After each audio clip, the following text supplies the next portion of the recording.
Eu queria agora tratar com vocês de um assunto aqui que é muito relevante, que as pessoas se perdem um pouco, que são os pedidos.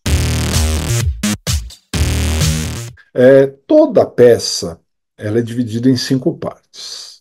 Tem o endereçamento, tem o preâmbulo, tem a narração dos fatos, tem a narração do direito, que é a argumentação, e tem a parte final, que é o pedido. Às vezes, as pessoas fazem peças muito boas, argumentam, explicam direitinho e tal, mas na hora de pedir, pede errado, né? Pede pedidos que são impossíveis. Um primeiro ponto para a gente fazer um bom pedido é sempre pensar na possibilidade jurídica do pedido. E como que nós vamos pensar na possibilidade jurídica do pedido? Nos antecipando. A gente tem que pensar o seguinte: bom, eu vou apresentar essa peça e aí o juiz vai decidir. O que o juiz pode decidir aqui? Ah, ele pode falar disso ou pode falar daquilo. Bom, se o juiz pode falar disso ou daquilo, o meu pedido tem que ser sobre isso ou sobre aquilo. Que são as possibilidades jurídicas do pedido. É só se antecipar. Correto? E aí, então, eu estou chamando a atenção de vocês das principais peças e os principais pedidos. Dá uma olhada no slide, olha só. Então, eu separei aqui, pessoal, os principais pedidos que nós temos dependendo das peças, né? Para esclarecer para vocês e desmistificar algumas coisas. Então, no momento um, nós temos a queixa-crime. E a queixa-crime, nós estamos entrando com a ação. Se nós estamos entrando com a ação, nós somos autores da ação, um pedido que a gente tem que fazer é que a ação seja julgada procedente. Se eu estou entrando com a ação, eu tenho que pedir que a ação seja julgada procedente. Ah, professor, não é provimento? Não, provimento é de recurso. Ação a gente pede a procedência. Então, eu coloquei aqui, ó, o que a gente pede na queixa? Que a ação seja julgada procedente para condenar o querelado nos termos do artigo, que artigo? Da calúnia, da difamação, né, etc, né? Esse tipo de coisa, tá certo? Muito bem. É, Além disso, além de pedir a procedência e a condenação, fixar o valor mínimo de indenização, de acordo com o artigo 387 do CPP. Ah, mas eu tenho que falar qual é o valor, discutir? Não, só pede para arbitrar, porque pode arbitrar e requerer que sejam ouvidas as testemunhas abaixo arroladas e arrolar as testemunhas. Esses três pedidos não pode faltar de jeito nenhum. Esses três pedidos não pode faltar de jeito nenhum. Compreendido? Agora, pode ter outras coisas? Pode. Por exemplo, já caiu o GCRIM, né? Se caísse GCRIM, aí você ia pedir audiência preliminar, que seguisse o rito sumaríssimo. Até pode, mas isso é o que você não pode esquecer. Pedir a procedência para condenar, fixar o valor mínimo de indenização e arrolar as testemunhas. Tudo bem?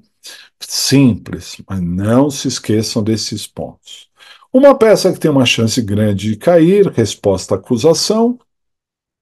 Na resposta à acusação, lembrando, o réu foi citado para apresentar a resposta. A resposta é como se fosse uma contestação, né? Então, seguindo aquela ótica, depois da resposta, os autos vão conclusos para o juiz. E você apresentou a resposta, vai para o juiz. O que o juiz pode decidir? Bom, ele pode absolver sumariamente o réu, de acordo com o artigo 397, e se ele não absolver sumariamente, ele vai marcar a audiência de instrução. São as duas opções. Ele não tem outra opção. Ou ele absolve sumariamente, ou ele marca a audiência. O juiz pode condenar sumariamente? Não. Ele só pode absolver sumariamente ou marcar a audiência. Então, na resposta, você não fala de pena. Ah, que seja fixado o regime aberto. Ele não pode dar isso para você. Que tenha pena alternativa. Ele não pode. Que considere a causa de diminuição de pena atenuante. Ele não pode. Porque ele não vai condenar. Se ele não vai condenar, nós temos que pedir o quê? Ó? Que a ação seja julgada improcedente. Quando a gente entra com a ação, a gente pede para procedência. Quando a gente está contestando, a gente pede a improcedência. Que a ação seja julgada improcedente para absolver sumariamente o réu nos termos do artigo 397, e o 397 é só na resposta. E aí você escolhe o inciso adequado lá. Aí na outra linha, caso não seja esse o entendimento de Vossa Excelência, que sejam ouvidas as testemunhas abaixo arroladas e arrola as testemunhas. Porque se ele não absolver sumariamente, ele vai marcar a audiência. E aí você tem que arrolar as testemunhas.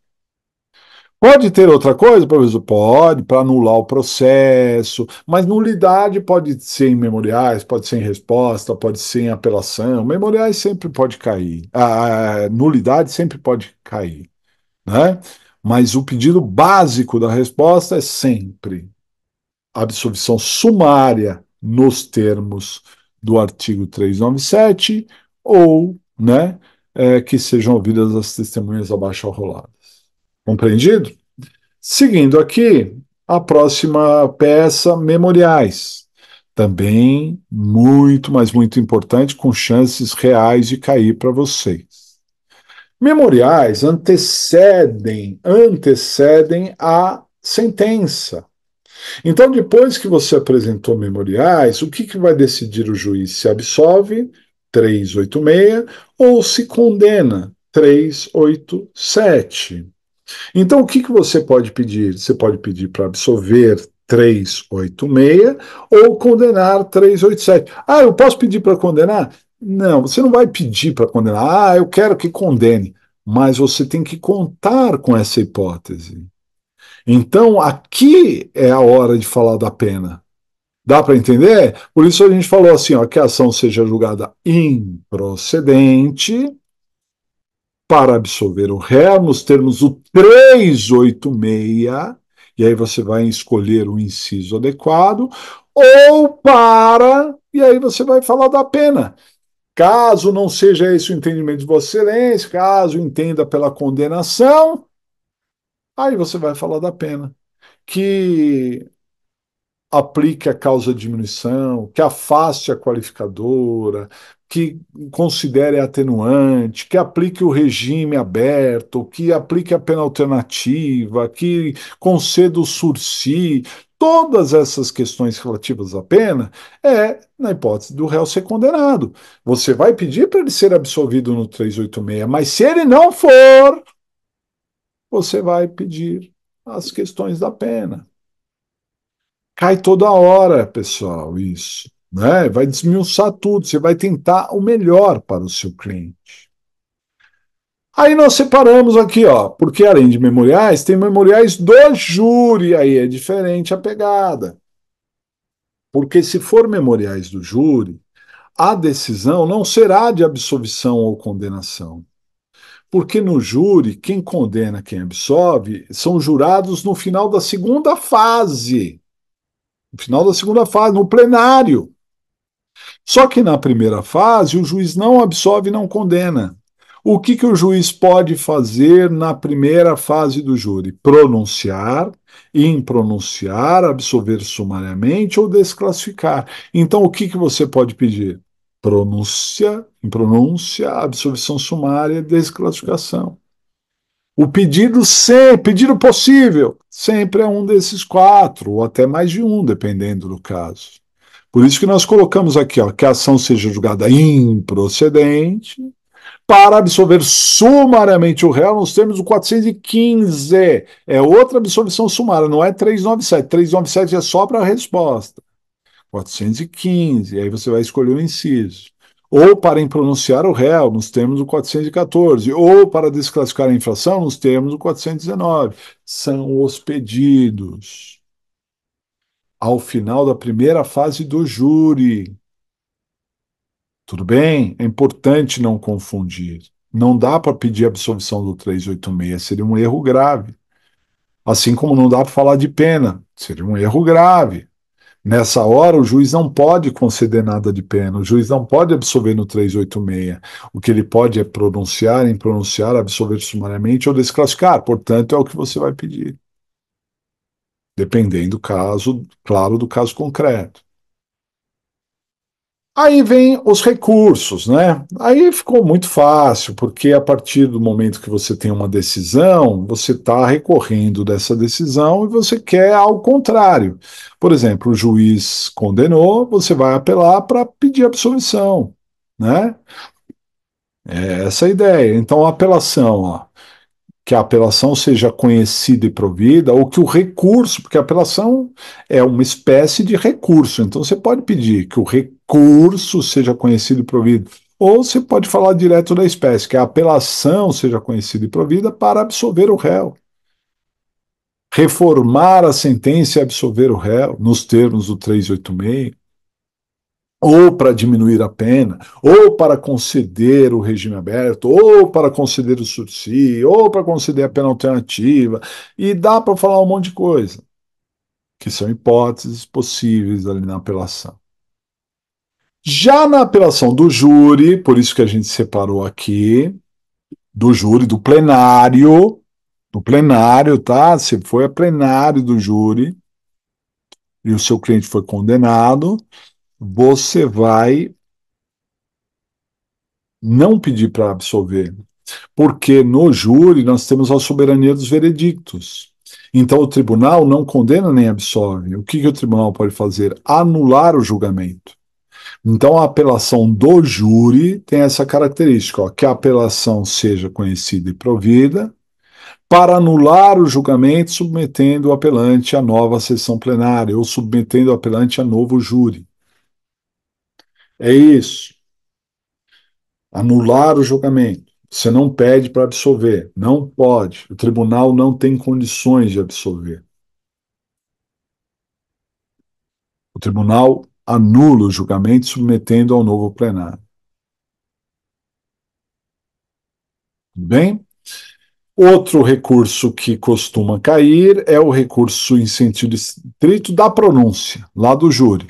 Imagine que o réu foi submetido ao julgamento no júri e o juiz pronunciou. Dessa decisão de pronúncia cabe recurso em sentido estrito. E aí você vai pedir que o recurso seja conhecido e provido para absolver sumariamente. Aí você vai pedir algo diferente da pronúncia. Se você não quer a pronúncia, você vai pedir a absolvição sumária, a impronúncia ou a desclassificação. Né? Então, que o recurso seja conhecido e provido para absolver sumariamente nos termos do 415, ou para impronunciar nos termos do 414, ou para desclassificar nos termos do 419. São decisões diferentes da pronúncia do 413. Você vai pedir outras possíveis, né, ali. Na execução, imaginando que o juiz da execução deu uma decisão, você vai agravar. Agravo em execução é uma peça que costuma cair. Aí é um recurso agravo, então você vai pedir para que ele seja conhecido e provido para modificar a decisão. Então o juiz negou o livramento para conceder o livramento. O juiz negou a progressão para conceder a progressão. O juiz determinou a regressão para revogar a regressão. Né? Você está agravando de uma decisão, você quer uma decisão contrária, então você pede uma decisão contrária à decisão que você está agravando. E, por fim, nós separamos aqui o pedido na revisão criminal. Né? A revisão criminal não é um recurso, é uma ação de impugnação. Por isso, a gente não pede provimento, a gente pede que a revisão seja julgada procedente, é uma ação. Então, você vai pedir que a revisão seja julgada procedente para absolver o requerente, pode chamar de requerente, ou de revisando, ou revisionando, né? Aí você vai pedir para absolver, ou para desclassificar a infração, ou para modificar a pena, ou para anular o processo, tudo nos termos do 626. Pedido na execução é sempre o 626. Você não pode esquecer de pedir para que a revisão seja julgada procedente e o 626, um dos pedidos do 626, né? tem que pedir o 626. É importante pedir o 626, valeria ponto aqui no 626. Eu quis trazer aqui para vocês os pedidos básicos das principais peças, né?